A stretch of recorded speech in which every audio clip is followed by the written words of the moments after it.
우리나라의 퇴해동단에 위치한 섬 울릉도. 성지가 좋다 국내편 역사상 퇴장거리 여정이 시작되었는데요. 오늘날 울릉도는 많은 사람들에게 관광지나 오징어 같은 특산물로 널리 알려져 있지만 사실 이곳은 1900년을 시작으로 지금까지 뿌리 깊은 기독교 역사를 이어오고 있는 복음과 은혜의 섬이라고도 할 수 있습니다. 지난 2022년도에는 울릉도 독도선교 100주년을 기념한 기념관도 완공되었다고 하는데요.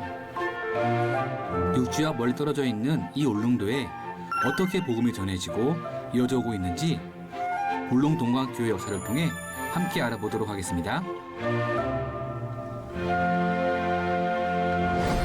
교회에 순교자가 있다는 말을 들었는데 네네네. 그건 좀 구체적으로 얘기 좀 해주세요. 여기를 보면 이제 우리 1944년 네. 이제 일제 마지막이죠. 45년 그쵸, 해방이 되니까. 1년 전이네, 딱. 1년 전에 네. 이제 저기 중간에 계시는 우리 준학서 목사님. 아 여기 보니까 네, 목사님. 대구 서남교회. 네. 서남교회에서 계시다가 네. 이제 일제 신사 참배 뭐 여러 가지 그 핍박 이런 것 때문에 그걸 피해 가지고 네. 울릉도로 들어오신 거죠. 아. 들어오셔 가지고 우리 저동 그때는 이제 저동교회였습니다. 예, 이름은 네, 저동교회에 오셔 가지고 도중 당회장을 하셨어요. 도중이 뭔가요? 이 울릉도 전체, 예. 전체의 교회, 그러니까 쉽게 얘기하면 우리 장로교단의 교회들의 당회장 역할. 왜냐면 그때는 목사님이 계시지 않으니까. 아. 왜냐면 열악하니까 이제 목사님 한 분 오시면 그분이 나머지 모든 교회들을 순행을 하시면서 뭐 세례도 베풀어야 되고 또 재직회도 해야 되고 뭐 이런 당회도 해야 되고 이런 걸 다 하신단 말이죠. 그래서 그걸 도중당회장이라고 그래요. 그럼 그전에는 목사님이 안 계셨던 거예요? 가끔 이제 목사님들이 계실 때마다 이제 순행 목사님 육지에서 왔다 갔다 하셨구나. 육지에서 이제 왔다 갔다 하셨고 여기는 목사님들은 거의 없으셨어요. 그럼 이분이 최초의 정주하신 목사님이 되겠네요. 뭐 정주했다기보다 한 6개월밖에 계시지 못했으니까 이곳에서는. 그래서 이제 처음 이제 순교자가 난 것이 바로 44년에 이렇게 순교를 12월 달에 그때도 뭐 물론 이제 왜냐하면 그 현포 그다음에 천부 이 지역에 순행을 가셨다가 세례도 베풀고 회의도 하고 재직회도 열어주고 그러고 이제 넘어오시다가 또 이쪽에 그 다음 날 여기 이쪽 지역에 지금 큰 일이 무슨 회의나 이런 거 잡혀 있었어요. 그래서 넘어오시지 아니하면 아니 될 상황이었어요. 그래서 결국은 넘어오시다가 나리 장제 쪽에서 폭설로 순교를 하시는데 그때 같이 가셨던 분들이 이제 오석 조사님, 그다음에 저쪽에 백만술 영수님. 그래서 이제 다 순교자로 지정이 되면 좋은데 이제 순교 기념위원회에서 준학서 목사님 하면 예전에 순교자로 지정이 되셨지만 이 두 분은 순교자 지정이 안 됐어요. 그래가지고 이제 총회에서 계속 요청을 했더니 우리 총회에서 순직자 제도를 만들었어요. 그래서 순직자 1호, 2호로 이렇게 그래서 우리 이걸 순교 동산이다. 그래서 조성을 해놨으면 많은 분들이 오시면 이런 순교 역사가 있고 그 다음에 이제 순교자 묘역, 그 다음에 순교지 나리 장제에 있는 거기까지 이렇게 트레킹을 할 수 있도록 그렇게 지금 길을 만들어 놓고 있습니다. 울릉도에 파송받은 첫 목회자이자 순교자가 된 준학성 목사님.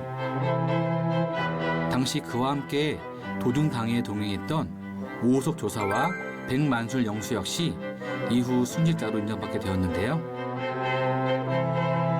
이들의 복음의 열정을 기리고 기억하기 위해 현재 순교지인 나리 장제에서 순교자 묘역까지 성지순례 코스를 개설하는 등 순교 역사를 알리기 위한 노력이 이어지고 있습니다.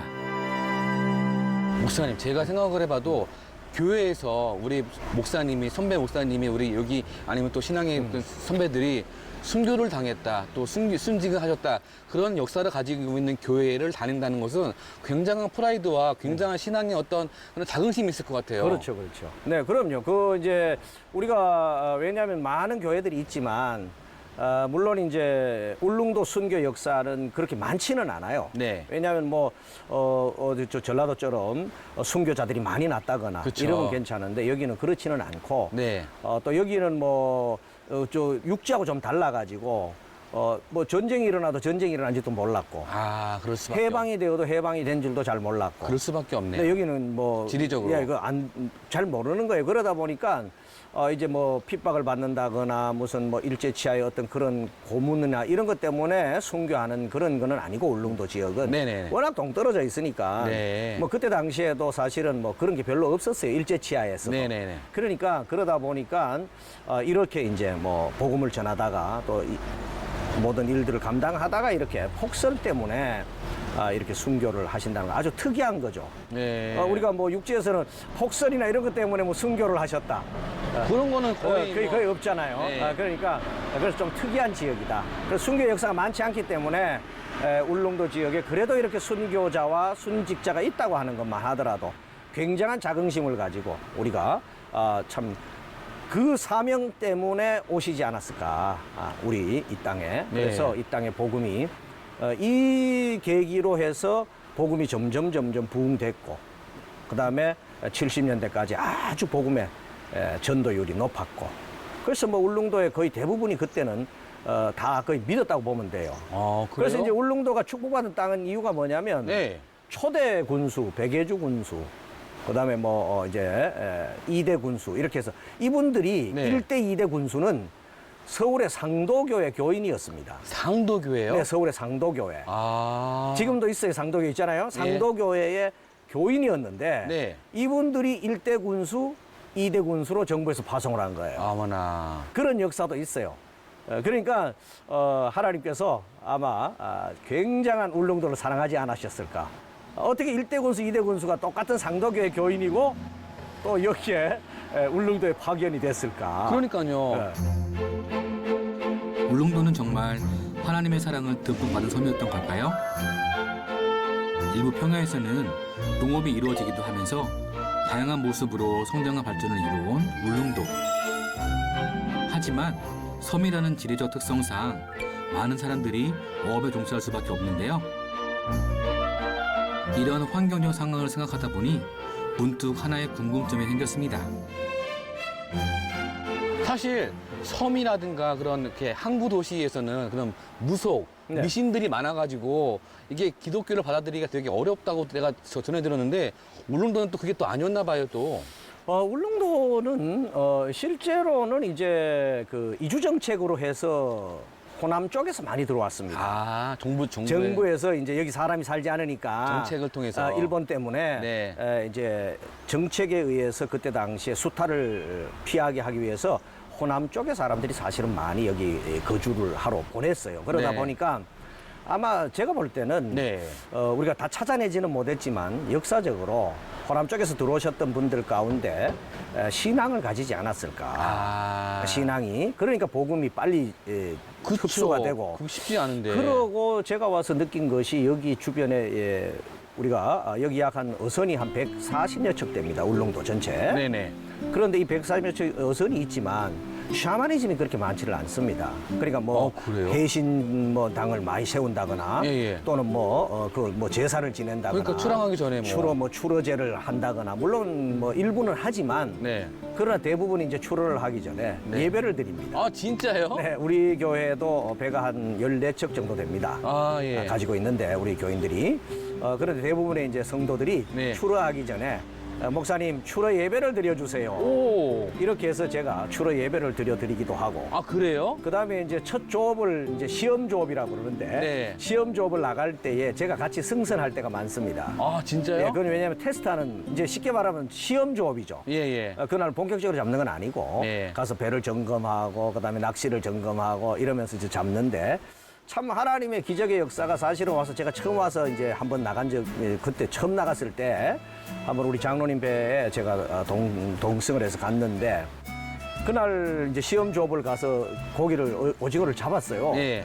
잡아가지고 들어왔단 말이죠. 그러니까 새벽 한 2, 3시대 들어왔어요. 와우. 그래 너무 피곤한데 이제 그냥 그날 잡은 걸 아이스박스에 넣어가지고 뭐 이제 배에 그냥 실어놓고 저는 이제 집에 왔단 말이죠. 사택에 와서 자고 나니까 아침에 장로님이 그걸 싣고 온 거야. 오징어를요? 오징어 그날 잡은 전체를 싣고 온 거야. 예. 근데 그 오징어가 153마리야. 153? 네. 이건 또 뭔가요? 아, 그래서 제가 이게 도대체 뭘까? 한 마리도 장로님 손을 안 대고 네. 그날 밤에 저하고 시험 조업했는데 백신 3마리가 잡힌 거예요. 와, 그때부터 이 장로님이 우리 여기 기준이 있어요. 배의 기준. 네. 내가 9.77톤 이하, 10톤 이하 배, 네. 10톤 이상 배 이렇게 나누어집니다. 우리 이제 장로님도 10톤 이상 배도 가지고 있고 또 이하 배도 가지고 있는데 네. 9.77톤에서 매년 어획고 1위를 해요. 그 장로님. 진짜 예, 그리고 이제 은혜다. 예, 출어 예배를 드리는 우리 이제 20톤 되는 배가 있는데 우리 장로님 배가 윗 단계에서는 그 배가 항상 매년 1등에 1등인 거요? 네. 아. 최고의 억가를 올리고 와. 그러니까 이것이 바로 하나님의 역사가 아닌가. 예. 그러니까 믿음의 사람이 나가서 작업을 할 때. 그래서 이제 여기 뱃사람들 얘기가 네. 고기를 많이 잡고 1등을 하려면 동광교회 예수를 믿어야 돼. 동광교회에서 예수를 믿어야 된다. 이렇게 소문이 나 있습니다. 그러니까 그냥 난 소문이 아니고 그런 작업을 하다 보니까 결과가 나오니까요. 네, 결과가 나오니까 야, 고기 많이 잡으려 그러면 동광교회 가서 교회 다녀. 예수 믿어. 전도가 되겠네요. 네, 전도가 사실은 되고 있는 거죠. 아. 그렇게 해서 실제로 그래서 믿는 분도 있습니다. 어선을 가지고 있는 분이 뭐 신앙생활 잘 하지 않던 분이 예. 또 신앙생활 오시는 분들도 있고 아. 그래서 세례를 받고 그게 은혜네요. 네네네 아. 그런 이제 것들이 여러 가지가 있다라는 예. 걸 기억을 하시면 좋겠습니다.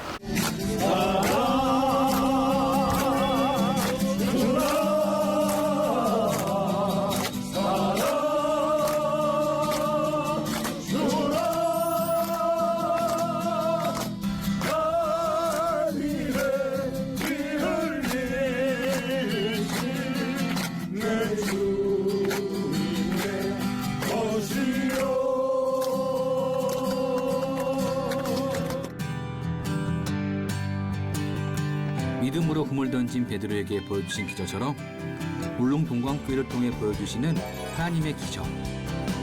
이들이 마침내는 하나님을 따르며 사람을 낳는 어부가 될 수 있기를 소망해 봅니다. 지금까지 목사님과 함께 알아본 교회 역사. 이번엔 또 다른 분이 우리를 기다리고 있었는데요. 장로님, 안녕하십니까. 반갑습니다. 반갑습니다. 예. 장로님, 소개 좀 부탁드리겠습니다. 예. 저는 울릉 동광에 심호하는 임채영 장로입니다. 교회와 오랜 세월을 함께해온 임채영 장로님을 만났습니다. 네, 반갑습니다, 장로님.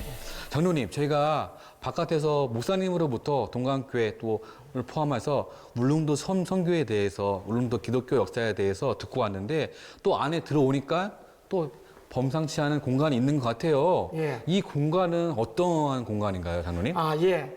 이 공간을 설명하기 전에, 울릉도 우리 총회 차원에서 울릉도 독도 100주년 기념을 하기 위해서 총회 차원 모금을 해서 울릉 기념관과 또 교회를 짓게 됐습니다. 그래서 그 교회를 짓고 또 기념관도 완공을 했는데 기념관 안에 완공되기 위해서는 너무 아직 돈이 부족했어. 그래서 서울 정원교회 이필산 목사님과 당회원과 성도들이 후원을 해줘서 이렇게 아름답게 잘 이렇게 꾸며놨습니다. 야, 저희가 바깥에서 봤을 때도 참 건물이 되게 새롭게 리뉴얼되고 되게 멋있었는데 또 안에 들어오니까는 또 그냥 단순히 그냥 건물 자체의 그런 공간 자체의 의미를 벗어나서 이상으로 굉장히 어떤 보니까 울릉도 독도 선교 100주년 기념인 거잖아요. 예. 그럼 100주년이라고 그런다면 어쨌든 100주년을 기념해서 이 공간을 만든 것인 거죠. 예, 그렇죠. 그래서 의미가 남다리 큽니다. 왜냐하면 울릉도에서는 이렇게 큰 공간을 할 수 있는 땅이 없어서 그래도 우리가 여유가 돼서 이렇게 땅이 돼서 공간을 짓게 될 수 있고 또 모든 분들에게 울릉도 독도 선교 100주년이나 크는 이 역사를 알릴 수 있어서 정말 감사합니다. 예. 그러면은 한번 안에 들어가서 또 예. 어떻게 잘 꾸며져 있는지 예. 한번 설명 좀 부탁드리겠습니다. 예. 가시죠. 울릉도 기독교의 역사서 같은 100주년 역사관. 이곳에는 울릉 동광교회가 지나온 모든 순간이 담겨져 있었는데요. 장로님, 예. 굉장히 깔끔하게 인테리어가 되고 되고 있는데 첫 번째 저희가 들어왔을 때 보면 딱 동광교회의 역사에 대해서 흐름에 대해서 딱 있는데 그럼 장로님께서는 동광교회를 어느 시대 때부터 다니신 건가요? 저는 요 시대 때부터 다녔습니다. 요 시대 때요? 예, 예. 아, 이게 흰 건물이요? 예. 아, 그렇게 보면은 참 교회가 한 4번 정도, 5번 정도, 지금까지는 한 6, 7번 정도의 그런 증개축이 있었네요. 예, 그러니까 아마 우리 역사에 표시했듯이 굉장히 우리 교회 자체에 대해서 순환기가 많았습니다. 왜냐하면 이단에 의해서 교회가 넘어가는 거를 교인들이 몇 명이 모여서 다시 교회를 이어오면서 지금 오늘에까지 이르오는데 또 그런 가운데도 우리 여기는 2분의 목사님이 계시는데 순교하신 목사님과 오규환 목사님입니다. 오규환 목사님이요? 예, 목사님. 어떤 분이십니까? 그분은 울릉도에서 태어나서 네. 울릉도 성서 신학을 하시고 네. 육지에 서울에 가서 다시 신학을 해서 목사 안수를 받아서 울릉도에서만 40년 넘게 목회를 하시다가 하나님의 부르심을 받고 가셨습니다. 그래서 우리 동광교회에 원로 목사님으로 초대하셔갖고 그런 분입니다. 아니, 사실 한 교회, 한 지역에서 목회하시는 것도 힘들지만은 울릉도는 사실 본토 내륙하고는 굉장히 멀리 떨어져 있잖아요. 예. 그러면 이 지역에서만 목회를 40년간 하신 거예요? 예, 엄청나지요. 와. 그래서 우리 여기 교회 담임 목사로 오시기 전에는 전도사님으로 계실 때에 울릉도에 내에 있는 교회 내에 크고 작은 분쟁을 그 목사님이 거의 다 해결하셨어요. 그리고 난 뒤 40년 하시면서도 울릉도에 오는 목사님들, 그러니까 새로운 목사님들 오실 때 적용하실 때도 여기 와서 모든 환경 이런 거를 말씀해 주셔갖고 아마 조금 이렇게 수월도록 목회할 수 있도록 많이 도움도 주시는 걸로 알고 있습니다. 그러면 진짜 울릉 동광교회에 있어서 준학사 목사님과 오규환 목사님은 어떻게 보면 진짜 믿음의 선배이자 믿음의 정신적인 그런 지주가 될 수가 있겠네요. 예, 지주가 되고 저희들 같은 경우에는 믿음의 아버님이죠. 예. 믿음의 아버님이고 그래서 저희들은 너무 돌아가셨지만 예. 존경하는 분입니다.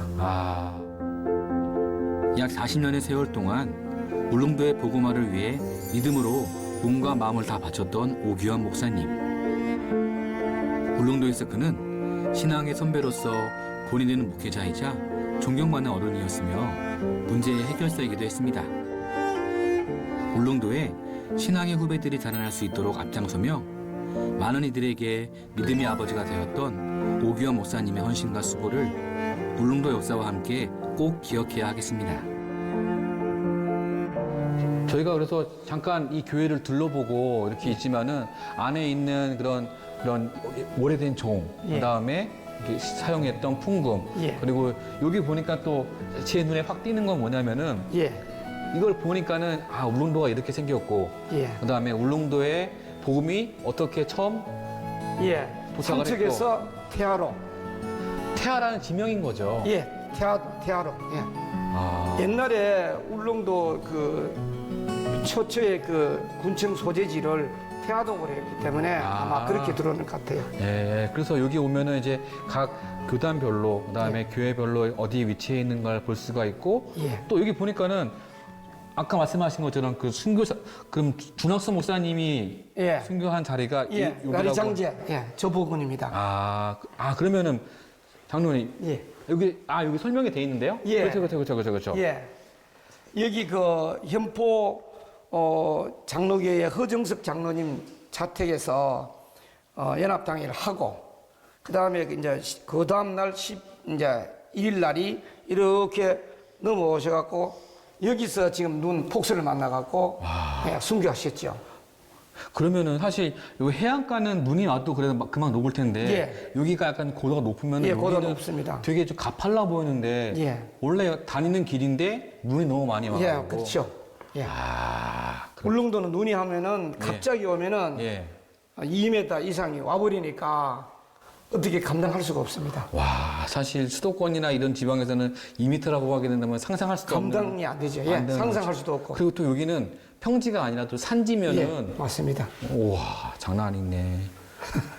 그래서 이것을 보니까는 전체적인 울릉도 그런 교회 분포라든가 그다음에 순교 스토리, 그다음에 선교의 이야기 시작 이렇게 딱 볼 수가 있어서 너무 좋은 것 같아요, 장로님. 그래서 저희들이 시작하면서 네. 지금 울릉도에는 많은 관광객들이 오시는데 네. 이분들이 그냥 관광만 하고 가셔갖고 너무 안타까웠어요. 그러니까요. 네, 그래서 이 기념관을 만든 계기를 해서 앞으로는 울릉도가 기독교 순례지로 만들어야 됐다 하는 그런 생각을 하고 관광 여행사라든지 안 그러면 군청 관광과라든지 얘기를 해서 앞으로 이 코스를 우리 그 순교자 있는 코스를 넣었으면 하는 생각입니다. 그리고 그래서 이제 우리 총회 차원에서도 앞으로 울릉도에 관광 오실 때는 반드시 이 길을 거쳐갔으면 하는 바람으로 또 이런 그 계기가 됐다고 봅니다. 그리고 지금 봤을 때는 우리가 막상 울릉 지역에도 이런 그 문화 공간이 없습니다. 그래서 기독교를 알리고 싶은데 어떤 계기가 없어서 요번에 이런 계기가 통해서 우리 지역에도 교육의 활용의 장도 되고 또 지역 주민들한테 알려서 전도의 차원에서 활용하려고 하고 있습니다. 네, 장로님의 그 바람과 그런 기대하는 마음들이 또한 이 동광교회를 시작을 해가지고 섬 전체에 또 많은 그런 선한 영향력을 끼칠 수 있기를 저희가 또 간절한 마음으로 또 기도하고 바라보고 하겠습니다. 예, 저도 기도하고 바람이 그겁니다. 왜냐하면 우리가 단순히 전시하는 걸 떠나서 앞으로 더 나아가 100년의 역사를 통해서 우리가 믿음의 이 선배들의 이걸 이어가야 되니까 그걸 꼭 제가 바람입니다. 그래서 울릉도에 혹시 관광 오시면은 반드시 여기를 거쳐가야 된다고 생각하고 또 우리 지역 주민들의 그 교육장으로 활용하는 데 일조하는 걸로 제가 생각을 하고 있습니다. 울릉도 기독교의 역사를 잇는 교회로서 이곳이 기독교인뿐만 아니라 지역 주민 그리고 관광객까지 함께 할 수 있는 문화 공간이 되길 소망하는 울릉동광교회. 울릉도의 복음의 열정을 다시 한번 회복하고 기독교 역사를 통해 은혜의 울림을 줄 수 있는 교회가 되기 위해 앞으로 더욱 노력할 예정이라고 하는데요. 네, 목사님. 네. 저희가 동광교회 와가지고 진짜 울릉도 선교의 역사와 그다음에 동광교회를 통한 하나님의 역사들을 봤는데 앞으로 저희가 동광교회가 지금까지 113년? 네, 114주년이 됐죠. 4주년 이제. 됐죠. 네. 그러면 앞으로의 또 50년, 100년을 또 꿈꾸고 기도하실 텐데 네네네. 동광교회가 울릉도 선교에 있어서 어떤 역할을 하기를 바라시는지 알겠습니다. 네, 지금 그 사실 울릉도가 이 관광 산업이 완전히 부흥되다 보니까 네. 70년대 그 신앙을 잃어버린 거예요. 아, 간절했던. 네, 간절했던 마음이 없고 그 다음에 이제 이 관광 산업이 부흥되니까 갑자기 부가 아주 부유해지기 시작한 거예요. 여유가 있어졌네요. 네, 그러다 보니까 우리가 어려울 때는 주님 찾지만 맞아요. 너무 풍족하니까 주님 맞- 찾지 않는 거예요. 맞아요. 그러니까 이게 복음화율이 지금 많이 떨어졌어요. 그리고 인구도 지금 10,000명으로 떨어져 버렸기 때문에 이제 우리가 해야 할 일이 그 지금 기존에 믿는 분들이 네. 우리 교회가 해야 할 일이 이제 이렇게 잘 지어 놓았으니까 네네. 70년대의 그 믿음 그거 회복하는데 좀 우리가 앞장을 서야 되겠다. 그리고 그 다음에 어떻게 하면 이 울릉도 지역 전체를 네. 하나로 묶어서 이제 복음적으로 갈 것인가. 그쵸. 육적으로 지금 많이 가고 있는 이거. 물질적으로 가고 있는 이것을 세속화된 바꿔서 건데. 이 네. 세속화를 어떻게 하면 이제 복음적으로 바꿀까? 왜냐하면 많은 믿는 분들이 장사도 하고 그쵸. 관광업도 하고 지금 하고 있단 말이죠. 그쵸. 그래서 이 관광업도 우리 이 순교 역사지 그다음에 이 100주년 기념관 이걸 연결시켜 가지고 네. 가능하면 어떻게 하면 그들에게도 계속해서 복음을 전할 수 있는 그런 기회로 만들어야 되지 않을까. 하나의 이제 그렇게 하다 보면 울릉도도 회복이 되고 네. 그러면서 이제 이것이 전부가 아니구나. 우리가 예전에 우리 선배들이 믿었던 하나님, 우리 선배들이 가졌던 그 믿음, 그걸 회복시키는데 우리 동광교회가 이제 뭐 이렇게 뭐 자랑하려고 지어놓은 게 아니니까. 그렇죠. 이것이 잘 활용이 돼 가지고 네. 그런 분들에게 잘 이렇게 증거가 되면 얼마나 좋을까. 그래서 많이 이제 내놓으려고 그럽니다. 쉽게 얘기하면 이 공간을 이 울릉도에 있는 많은 교회들이 자기들이 뭘 하고 싶을 때 오픈해서. 오픈해서 우리가 언제든지 이걸 내드리고 예. 그렇게 해서 가능하면 울릉도 전체가 성장해야 되니까. 그렇죠. 우리 교회만 부흥되면 안 되잖아. 동반 성장을 네, 해야죠. 동반 성장을 해야 되잖아요. 그러니까 이제 다 열악한 교회들이에요, 사실은. 네. 37교회가 있지만 초계파적으로. 그러나 거의 한 뭐 80% 이상이 미자리 교회라고 보면 돼요. 그렇기 때문에 이 교회들이 다 동반 성장을 해야 되겠다.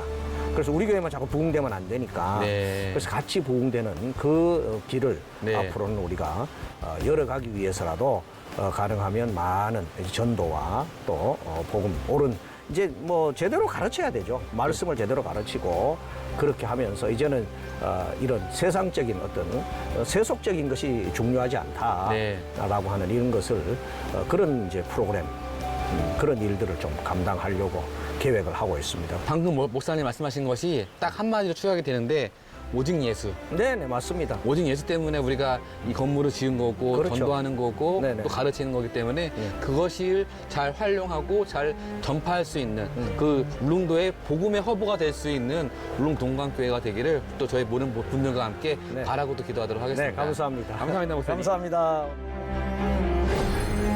울릉 동광교회를 중심으로 알아본 울릉도 선교의 역사. 과거를 기억하고 또 미래를 준비하는 모습을 보니 울릉도의 내일이 더욱 기대되는데요.